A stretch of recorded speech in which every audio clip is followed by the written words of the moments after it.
फातिमा की रानी माँ, प्रभु यीशु की माँ, आसरा तू ही है माँ।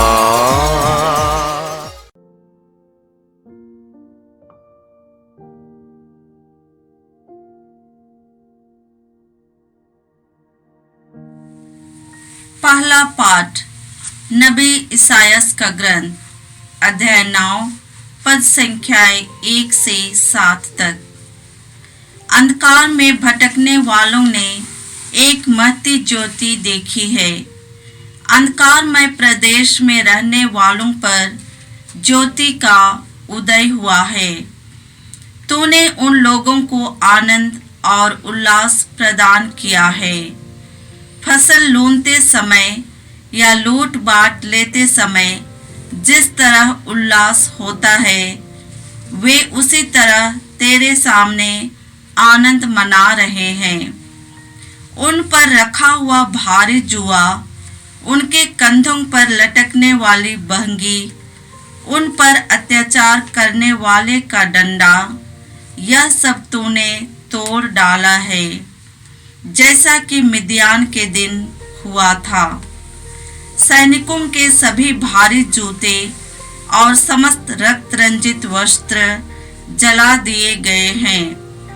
यह इसलिए हुआ कि हमारे लिए एक बालक उत्पन्न हुआ है, हमको एक पुत्र मिला है। राज्याधिकार उसके कंधों पर रखा गया है और उसका नाम होगा अपूर्व परामर्शदाता, शक्तिशाली ईश्वर, शाश्वत पिता, शांति प्रदान करने वाला राजा। वह दाऊद के सिंहासन पर विराजमान होकर सदा के लिए शांति, न्याय और धार्मिकता का साम्राज्य स्थापित करेगा। विश्वमंडल के प्रभु का अनन्य प्रेम यह कार्य संपन्न करेगा। प्रभु की वाणी है। ईश्वर को धन्यवाद। भजन अनुवाक्य। आज हमारे लिए मुक्तिदाता प्रभु मसीह का जन्म हुआ है। आज हमारे लिए मुक्तिदाता प्रभु मसीह का जन्म हुआ है। प्रभु के आदर में नया गीत गाओ। समस्त पृथ्वी प्रभु का भजन सुनाए। भजन गाते हुए प्रभु का नाम धन्य कहो। अनुवाक्य। आज हमारे लिए मुक्तिदाता प्रभु मसीह का जन्म हुआ है। आज हमारे लिए मुक्तिदाता प्रभु मसीह का जन्म हुआ है। दिन प्रतिदिन उसका मुक्ति विधान घोषित करते जाओ। सभी राष्ट्रों में उसकी महिमा का बखान करो। सभी लोगों को उसके अपूर्व कार्यों का गीत सुनाओ। अनुवाक्य। आज हमारे लिए मुक्तिदाता प्रभु मसीह का जन्म हुआ है। आज हमारे लिए मुक्तिदाता प्रभु मसीह का जन्म हुआ है। स्वर्ग में आनंद हो और पृथ्वी पर उल्लास। सागर की लहरें गूंज उठे, खेतों के पौधे खिल जाए और वन के सभी वृक्ष आनंद का गीत गाए। अनुवाक्य। आज हमारे लिए मुक्तिदाता प्रभु मसीह का जन्म हुआ है। आज हमारे लिए मुक्तिदाता प्रभु मसीह का जन्म हुआ है। क्योंकि प्रभु का आगमन निश्चित है, वह पृथ्वी का न्याय करने आ रहा है। वह धर्म और सच्चाई से संसार के राष्ट्रों का शासन करेगा। अनुवाक्य। आज हमारे लिए मुक्तिदाता प्रभु मसीह का जन्म हुआ है। आज हमारे लिए मुक्तिदाता प्रभु मसीह का जन्म हुआ है। दूसरा पाठ तीतुस के नाम संत पौलुस का पत्र, अध्याय 2, पद संख्याएं 11 से 14 तक। प्रिय वर, ईश्वर की कृपा सभी मनुष्यों की मुक्ति के लिए प्रकट हो गई है। वह हमें यह शिक्षा देती है कि अधार्मिकता तथा विषय वासना त्याग कर हम इस पृथ्वी पर संयम, न्याय तथा भक्ति का जीवन बिताएं और उस दिन की प्रतीक्षा करें जब हमारी आशाएं पूरी हो जाएगी और हमारे महान ईश्वर एवं मुक्तिदाता यीशु मसीह की महिमा प्रकट हो जाएगी। उन्होंने हमारे लिए अपने को बलि चढ़ाया है, जिससे वह हमें हर प्रकार की बुराई से मुक्त करे और हमें एक ऐसा प्रजा बना दे जो शुद्ध हो, जो उनकी अपनी हो और जो भलाई करने के लिए उत्सुक हो। हमारे प्रभु यीशु मसीह के नाम पर ये बातें समझाते हुए उपदेश दीजिए। यह प्रभु की वाणी है। ईश्वर को धन्यवाद। जय घोष, अलेलुया अलेलुया। मैं तुम्हें बड़े आनंद का सुसमाचार सुनाता हूँ। आज हमारे मुक्तिदाता प्रभु मसीह का जन्म हुआ है। अलेलुया। प्रभु आप लोगों के साथ हो और आपकी आत्मा के साथ। संत लूकास के अनुसार पवित्र सुसमाचार। हे प्रभु तेरी महिमा हो। अध्याय 2 पद संख्याएं 1 से 14 तक। उन दिनों कैसर अगस्त ने समस्त जगत की जनगणना की राजाज्ञा निकाली। यह पहली जनगणना थी और उस समय क्विरिनियुस सीरिया का राज्यपाल था। सब लोग नाम लिखवाने के लिए अपने अपने नगर जाते थे। यूसुफ दाऊद के घराने और वंश का था, इसलिए वह गलीलिया के नाजरत से यहूदिया में दाऊद के नगर बेथलेहम गया, जिससे वह अपनी गर्भवती पत्नी मरियम के साथ नाम लिखवाए। वे वहीं थे जब मरियम के गर्भ के दिन पूरे हो गए और उसने अपने पहलौठे पुत्र को जन्म दिया और उसे कपड़ों में लपेटकर चरनी में लिटा दिया, क्योंकि उनके लिए सराय में जगह नहीं थी। उस प्रांत में चरवाहे खेतों में रहा करते थे। वे रात को अपने झुंड पर पहरा देते थे। प्रभु का दूत उनके पास आकर खड़ा हो गया। ईश्वर की महिमा उनके चारों ओर चमक उठी और वे बहुत अधिक डर गए। स्वर्गदूत ने उनसे कहा, डरिए नहीं। देखिए, मैं आपको सभी लोगों के लिए बड़े आनंद का सुसमाचार सुनाता हूँ। आज दाऊद के नगर में आपके मुक्तिदाता प्रभु मसीह का जन्म हुआ है। यह आप लोगों के लिए पहचान होगी। आप एक बालक को कपड़ों में लपेटा और चरनी में लिटाया हुआ पाएंगे। एकाएक उस स्वर्गदूत के साथ स्वर्गीय सेना का विशाल समूह दिखाई दिया, जो यह कहते हुए ईश्वर की स्तुति करता था, सर्वोच्च स्वर्ग में ईश्वर की महिमा प्रकट हो और पृथ्वी पर उसके कृपा पात्रों को शांति मिले। यह प्रभु यीशु का परम पवित्र सुसमाचार। हे क्रिस्त तेरी स्तुति हो। जय यीशु क्रिस्त में प्रिय भाई और बहनों, 25 दिसंबर क्रिसमस संसार भर के सभी लोगों के लिए बड़े आनंद का दिन है, बड़ी खुशी का दिन है, क्योंकि करीब 2000 साल पहले ईश्वर का इकलौता पुत्र यीशु मसीह इस दुनिया में आए। एक साधारण बच्चे के समान, निरे बच्चे के समान उन्होंने गौशाला में जन्म लिया। गाय बैलों के बीच में, पुआल में, गंदगी में उनका जन्म हुआ और इसके बारे में भविष्यवाणी हुई थी। कई नबियों ने भविष्यवाणी की थी। जैसे हम लोगों ने सुना यशायाह नबी की भविष्यवाणी, अंधकार में भटकने वाले लोगों ने एक महती ज्योति देखी है।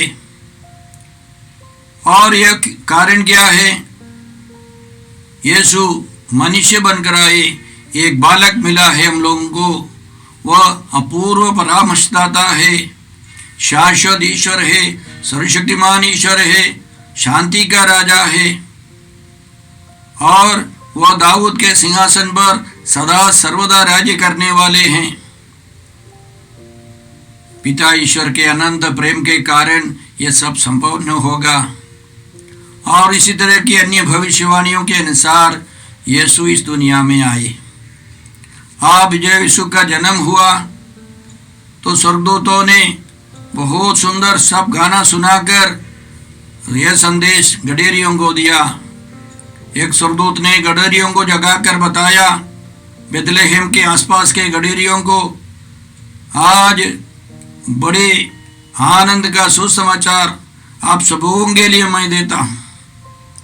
बड़े आनंद का सुसमाचार आप सभी लोगों के लिए देता हूँ।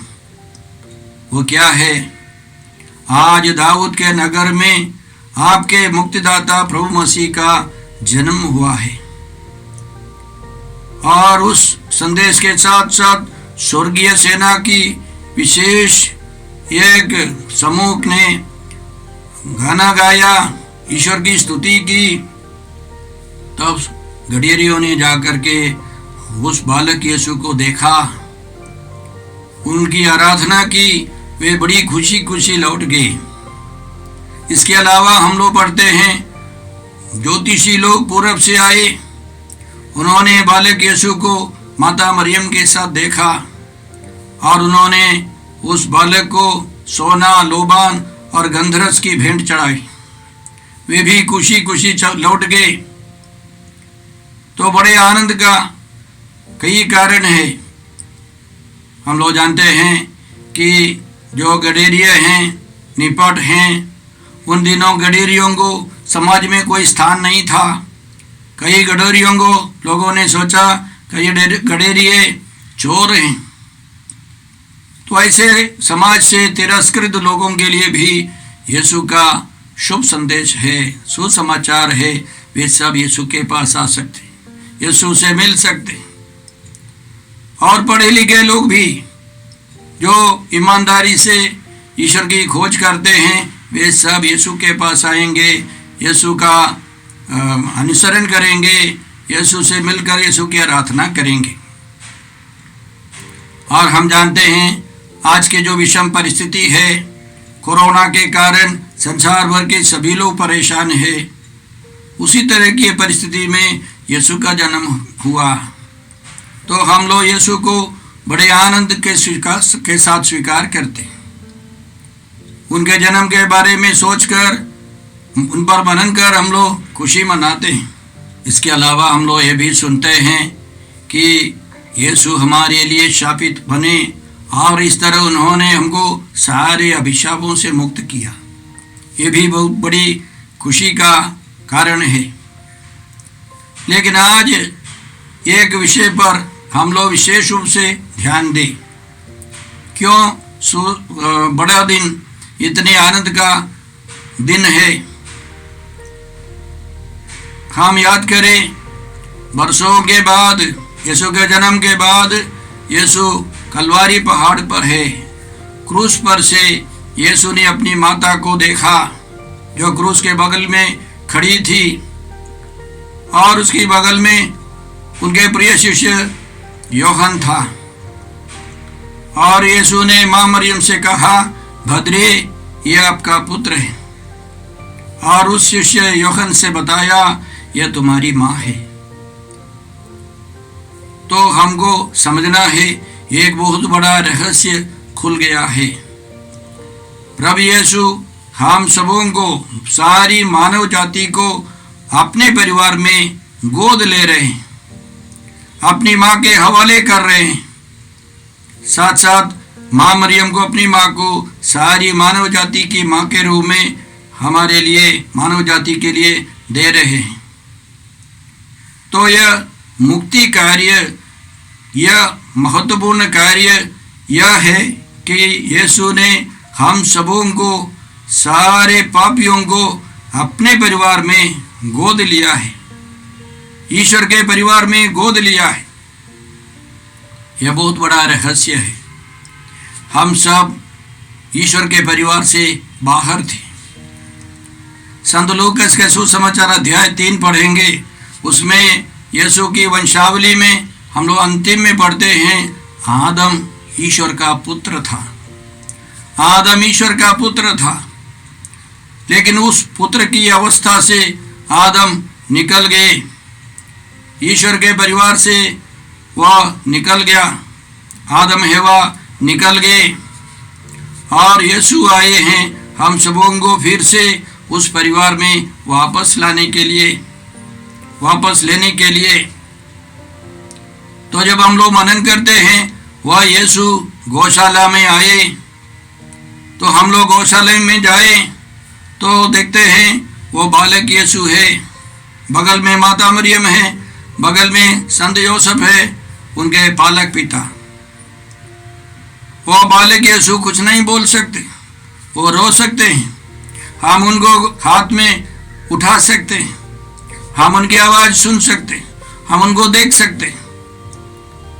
उनका एक महत्वपूर्ण संदेश है आपके लिए और मेरे लिए कि यह मेरी जो माँ है वो तुम्हारी माँ। समय की पूर्ति में मैं तुमको अपनी माँ को तुम्हारी माँ के रूप में दूंगा, आधिकारिक तौर पर दूंगा। यह जो मेरा पालक पिता है वो तुम्हारा भी पालक पिता, तुम्हारा भी रक्षक होगा। तो यह बहुत बड़े आनंद का विषय है। कारण क्या है कि बहुत सारे लोग अपने परिवार से चिंतित हैं। माता पिता से ठीक से प्यार नहीं मिला, जिससे बच्चे बर्बाद हो रहे, या परिवार में अन्य कई कमजोरियां हैं, या माता पिता खुद अपने बाल बच्चों के प्रति बहुत दुखी है। इसलिए हमको एक परिवार है जो ईश्वर ने हमको दिया है, वो काफी नहीं है। यीशु आए हैं हमको एक स्वर्गीय परिवार में ले जाने के लिए, उस परिवार के सदस्य बनाने के लिए। इसलिए संत पौलुस हमको साफ समझाते हैं, रोमियों के नाम पत्र अध्याय 8 पद संख्या 15 से हम लोग पढ़ेंगे तो इसी तरह हम लोग पाते हैं कि आप लोगों को गोद लिए गए पुत्रों का मनोभाव मिला है, जिससे प्रेरित होकर हम यह पुकार कर कहते हैं, अब्बा पिता। आत्मा स्वयं हमें आश्वासन देता है कि हम सचमुच ईश्वर की संतान हैं। यदि हम सचमुच ईश्वर की संतान हैं कि हम उसकी विरासत के अधिकारी भी हैं। हम यीशु के साथ ईश्वर की विरासत के अधिकारी हैं। हम कितने सौभाग्यशाली हैं। इस मुद्दे पर अधिकांश बड़े दिन के क्रिसमस के अवसर पर हम ध्यान नहीं देते। हमें ध्यान देना है। हम सबों के अपने अपने परिवार है, वो काफ़ी नहीं है। हमको एक स्वर्गीय परिवार है, उसमें हमारी माँ स्वर्गीय माँ है, उसमें हमारे पिताजी स्वर्गीय पिताजी है, उसमें हमारे बड़े भाई यीशु मसीह हैं, उसमें हमारे सहायक पवित्र आत्मा है। यह बहुत बड़ी खुशी की बात है। यह बहुत सारे लोगों को मालूम नहीं है। जब हम लोग पुरोहिताई पढ़ाई के लिए तैयार कर रहे थे, पुरोहित बनने के लिए तैयार हो रहे थे, तो हम लोगों ने अन्य धर्म के बारे में कुछ समय तक सीखा है, समझदारी मिलने के लिए। तो हमने देखा कि कोई किसी धर्म में ईश्वर बहुत शक्तिशाली सृष्टि करता है, लेकिन मनुष्य सब गुलाम हैं। और उसके अलावा उस ईश्वर के लिए हम कुछ भी कर सकते, किसी को मार डाल सकते, किसी के दाहिना हाथ काट कर दाहिने पैर को भी काट सकते, किसी के गले काट सकते। और किसी धर्म में ईश्वर पापियों को मिटाने के लिए बार बार आता है, पापियों को खत्म कर देता है। लेकिन यीशु मसीह आकर बोलते हैं, ईश्वर हमारा पिता है, प्रेमी पिता है। संत यूहन्ना अपने सुसमाचार में लिखते हैं, यीशु अपने प्रेम का सबसे बड़ा प्रमाण देने वाला था। सबसे बड़े प्रमाणों में एक है कि वे स्वयं अपने को यूक्रिस्ट बनाकर हमको दे रहे हैं। उसके अलावा क्रूस पर यीशु हमको, मानव जाति को अपने परिवार में ले जाने वाले हैं। यह बड़े दिन से, क्रिसमस से शुरू है। तो भाई और बहनों, जब आप एक गौशाला के सामने खड़े हैं या गौशाला में जन्मे यीशु को याद करें, उन पर मनन करें, तो आप याद करें कि यीशु ने आपको गोद लिया है। जो यीशु के पास जाए, यीशु में विश्वास करे, उनको पक्का पक्का मालूम हो जाएगा कि वे सब ईश्वर के परिवार के सदस्य हैं, ईश्वर के पुत्र पुत्रियां हैं। ईश्वर ने प्रेम से प्रेरित होकर आदि में ही निर्धारित किया कि हम सब यीशु मसीह के दत्तक पुत्र पुत्रियां बन जाए। यह ईश्वर की योजना थी। वो योजना पूरी होने के लिए यीशु गौशाला में आए हैं। तो हमको क्या करना है? हमको क्या करना है? यह संत पौलुस अपने पत्र में, तीतुस के नाम पत्र में हमको समझाते हैं। तीतुस के नाम संत पौलुस के पत्र अध्याय 2 पद संख्या 11 से 14 तक हम लोग इस प्रकार पढ़ते हैं। प्रियवर, ईश्वर की कृपा सभी मनुष्यों की मुक्ति के लिए प्रकट हो गई है। वह हमें यह शिक्षा देती है कि अधार्मिकता तथा विषय वासना त्याग कर हम इस पृथ्वी पर संयम, न्याय तथा भक्ति का जीवन बिताए और उस दिन की प्रतीक्षा करें जब हमारी आशाएं पूरी हो जाएंगी और हमारे महान ईश्वर और मुक्तिदाता यीशु मसीह की महिमा प्रकट हो जाएगी। तो हमको बुराई सब छोड़ करके न्याय, प्रेम, संयम, शांति का जीवन बिताना है। यह समझकर हम मामूली लोग नहीं हैं, हम निरे मनुष्य नहीं हैं, हम ईश्वर की संतान हैं। ईश्वर ने हमको गोद लिया है यीशु मसीह के कारण। यह सभी लोगों के लिए बड़ी खुशी का दिन है, आनंद का दिन है। इसलिए हम ईश्वर को धन्यवाद कर प्रार्थना करें कि आज और आने वाले दिनों में हम ईश्वर की संतान का जीवन बिताए। चाहे कोरोना आए, चाहे हम लोग गौशाला में हैं, लेकिन यीशु आने के चलते हमारा जीवन बदल जाएगा। आइए हम प्रार्थना करें। हे पिता ईश्वर, हे प्रभु यीशु, हे पवित्र आत्मा ईश्वर, हम तुझे धन्यवाद देते हैं इस मुक्ति योजना के लिए,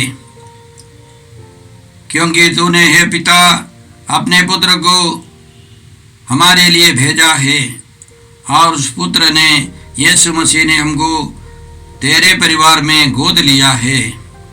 हम तेरी संतान है। हमारी नम्र प्रार्थना है कि हम प्रेम से, आनंद से, शांति से जीवन बिता सके। इस कोरोना काल में भी मनुष्य पश्चाताप कर यीशु के पास लौट आए। हम यह प्रार्थना करते हैं प्रभु क्रिस्त के द्वारा। हमारे प्रभु यीशु क्रिस्त की कृपा, ईश्वर का प्रेम तथा पवित्र आत्मा का साहचर्य आप सबों को प्राप्त हो। आमीन। जय यीशु क्रिस्त में प्रिय भाई और बहनों, प्रभु यीशु ने हमें आदेश दिया है संसार के कोने कोने में जाकर सारी सृष्टि को सुसमाचार सुनाओ। सुसमाचार सुनने के लिए और सुनाने के लिए एक अच्छा मौका है। आप कृपया इस चैनल का सब्सक्राइब करें, लाइक करें, शेयर करें, बेल आइकन दबाएं ताकि यहाँ की नई वीडियोस की सूचना आपको मिलती रहेगी।